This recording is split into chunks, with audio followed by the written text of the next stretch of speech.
However, Hoover did say that children are our most valuable resource. You know why? Because old men could fight a war, but it's children who make history. Remember it say. Today we have a wonderful personality on set today who is a child advocate, to us and educating us on good parenting. I'll be bringing you on set shortly, but before I do that, in case you're new to our channel, this is Think Tank TV, do it to hit the subscribe button, give us a thumbs up, and do it to comment, telling us where we need to improve, and drop your questions when necessary and when needed. With me is Mr. Boma Harold Hart. Welcome on set, sir. Thank you, Mr. Enoch. It's good to have you. Thank So, you. just like I said to our viewers, I'd like to ask, make us understand, let the viewers know why did you choose to be a child advocate? Okay. First, I am actually concerned. I choose to be child advocate because I was concerned on the happenings in our society. I feel or I fear for the future of our society. It is getting more dangerous. Society is getting worse every day, and we are bringing up children who are very lazy, and we are bringing up children who are not disciplined. You know, when I mean discipline in all ramifications. We are bringing up children who don't want to take responsibility, or who does not, or children that don't understand what it takes, to be responsible. And of course, the effect is on the society. Every bad child you bring up in a wrong manner, Yeah. has his or her effect on the society. Exactly. And I tell you, one child can terrorize a whole community, and nobody will sleep. So I think if we must fix our society, then I think we must catch them young. We must fix the children. No wonder Jesler say that children are not things to be molded, but they are people to be unfolded, because they have good things within them. So it's not left for the older generations to bring them out. Yeah. That's a good one. So in regard to that, when do you think is the best time to train a child? Okay, I think the best time to train a child, for those of us who believe in the Holy Book, the Bible says that train up a child in the way he should go, and when he is old, he will not depart from it. Yeah. So the Bible didn't say train up an adult, to train up a child. Exactly. And the best time to train up a child, I think, is within the age of 0 to 4, 5. Okay, so like the viewers want to know why do you think yes, because that is the stage of their first development. Exactly. And any character, any discipline, anything you do at them at that age, it becomes part of them all their life. So at that time, sometimes at 2 years old, they become a little bit stubborn. They take a thing. When you take it back from them, they cry. You must let this at that age. Once you lose them at that 0 to 5 years old, you've lost the child. It will take you time and excessive hard work again to bring them back to that particular place. So by that age of 0 to 4, 5, that's the time to instill discipline in them. Yeah. That's the time to let them know, when to touch 18, when not to touch 18. You teach them how to understand you. There are certain signs you give to them at that age. Yeah. They understand it, and it becomes part of them. So the best time to train the children, I repeat, is within age 0 to age 4 or 5, depending on the child development. Are you hearing? Yeah. So I get this bit. Because they say the family, the parents, especially the mother, is the first teacher to a child. Yeah. So from that 0 to 8 or to 5 rather, maximum 0 to 5, that's when the mother start to teach them the needful they need to know before taking them to school to expose them. That's it. So I'm getting to know this point. Now we've talked about you being a child advocate. Why? Now we've also discussed why we need, or the best time to train a child. Now I would like to know, how many children should the family have? Because you being a child advocate, you're defending the rights of the child. Yeah. So it may be personal, because this is now you talking about family planning and all that is educating and enlightening the house. Okay, I'm not necessarily talking about family planning, but I'm talking about the right of children. Yeah. Right now, actually, the size of a family actually is also a right of a child. Take note, the size of a family is part of the right of a child. I know some people will disagree with me, but it is something that I know that is true.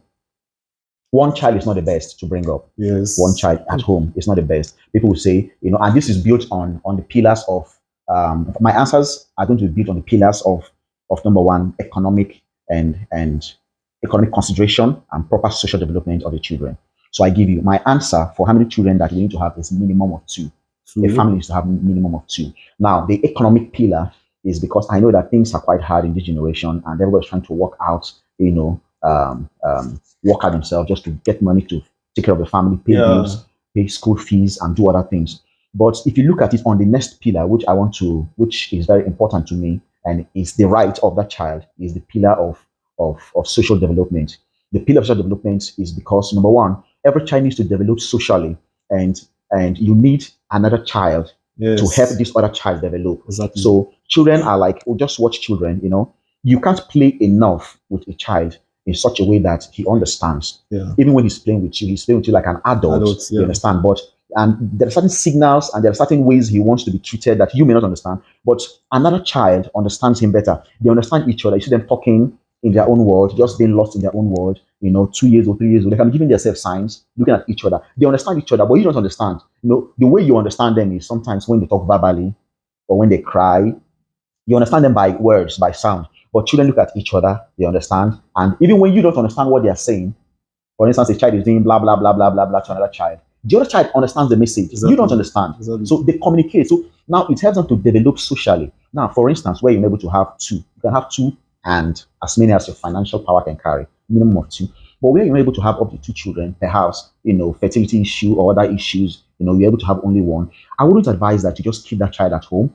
I would advise that you expose that child to other children, within the vicinity, Yes. because that child needs to develop socially. That social interaction, is what helps the child to develop mental bonds with people around. Permit me to cut you here. Now, I've come across certain families where they be like their social class is not of the same level with their neighbors around them. So invariably, they don't tend to release their children, allow their children to even go outside and associate with others. So in such situation, what should they do? That is very evil. It is evil of such parents. Yeah. It is evil, very, very evil.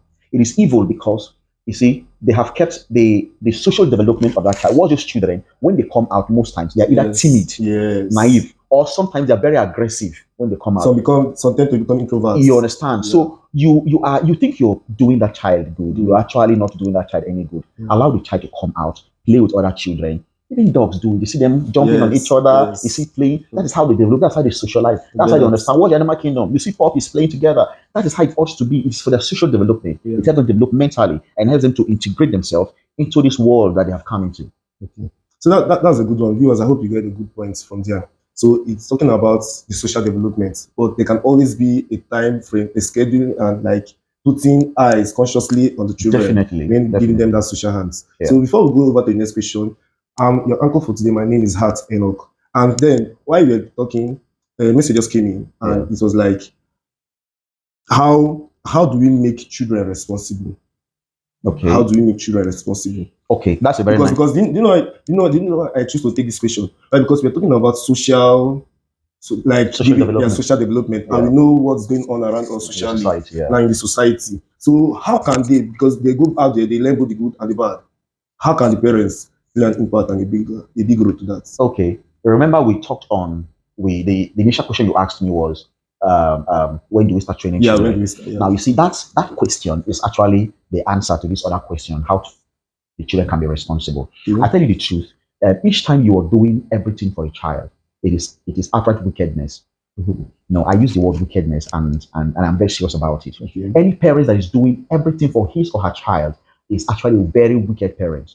The reason is because these children came into this world with talent, they came with gifts, they came with certain hidden abilities on the inside of them. Yeah. Each time you keep doing everything for them, you are denying the society and the world the gifts that those children possess inside of them. Okay. So you're denying the society the creativity of that particular child. Yeah. So you don't do everything for a child. Now, from that age of 1 or 2, when they start crawling and walking in particular, you understand, you learn to send them on errands, for instance. Okay, go get me that comb. Okay, bring me this. Go and give mommy water. Sometimes you're cleaning. If you watch at that age, they want to join you to clean. Don't stop them. Don't stop them. Okay. You can tell them, okay, when you wake up, okay, clean your bed, arrange your bed, you see. And when they don't do this, you learn one thing.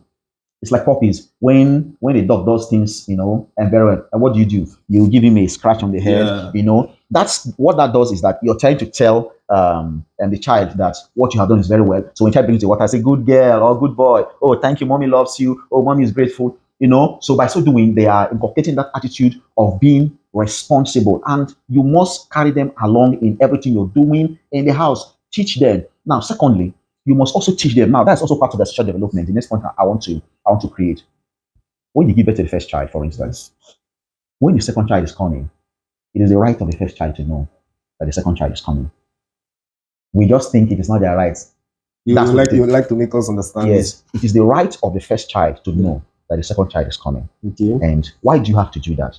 Number one, the child will have to prepare his or her mind, know that. You understand? Yeah. Secondly, when the child comes, you have to let the child know that the child that is coming is his or her responsibility. Okay. For instance, you have a girl child as the first child, Yeah. or you have a boy child as the first child, Yeah. and the second one is coming is either a boy or a girl, depending. So you have to let that child know that this other one is coming is your baby, it's your responsibility. You'll be amazed that as small as they are, they'll make up their mind Yeah. and they are ready for it.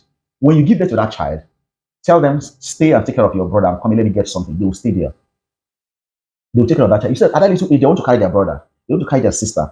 You understand? Exactly. That is also the act of being responsible.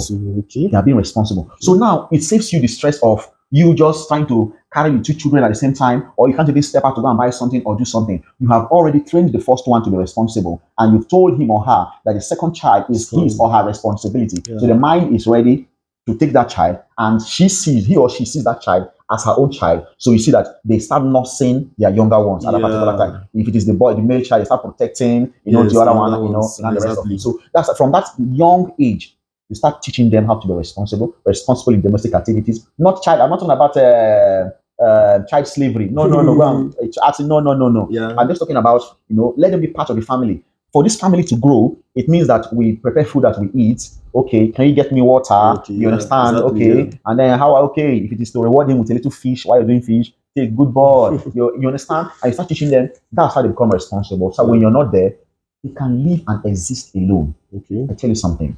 The girl said something. She said that she lost her mother. I think that was last year. And she said that in this world, that she doesn't know why our parents didn't teach us how to survive without them, but they taught us to survive with them. That the most difficult part of her life has been when her parents are not there. Yeah. Having lost her mother, she doesn't know how to survive without the mother. I bet you the mother had pampered her, put her under her wrapper, she's all over the mother, the rest of it. Always want to provide. Which is a very good social relationship, very good family ethics. It's good for the family. But you must teach your children how to survive without you. You must teach your children how to survive. There will always be a day. There will be a day that you will not be around. Yes. What will they do? Exactly. How will they survive? Exactly. A question was asked. All through your years of being alive and existing, how will you have been impacted in the ones coming behind you? So you could get to understand this bit, that how can the younger generation survive even without the old ones, even in our present. Now this takes us to the next question I want to ask. What is the effect of poor parenting? Because you can liken this to it, because most of the time we'll come to see and we'll come to understand that